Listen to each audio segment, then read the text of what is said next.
Hello, Professor. I think this is my 12th time trying to get this video recorded. Hopefully this works.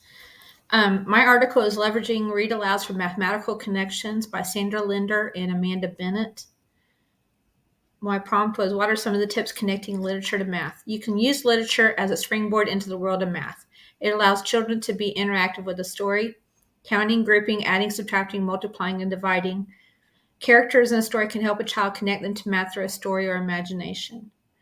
What if there's one less cookie? Or what happens if this person shares a cookie? It can introduce problem-solving math skills by introducing more or less, how to group objects, and predict outcomes. It can connect them to things in real life, such as the author writes, there are 10 sheep in the field. The child knows the author needs to draw 10 sheep because a numerical value dictates the illustration.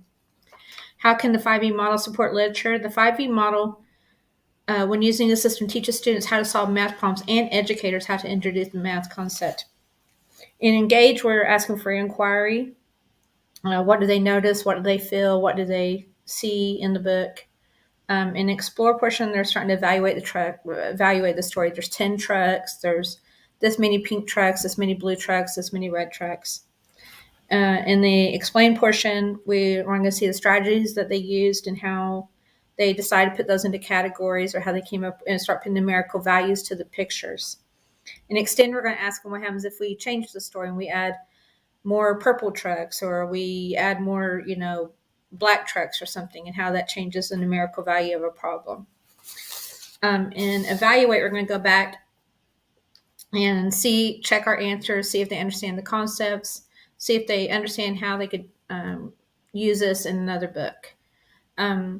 The standards we can use in there is grouping objects and up to 5 categories in pre-K or in kindergarten, where the students could use recognized numbers that could be used to represent how many objects are up to 10.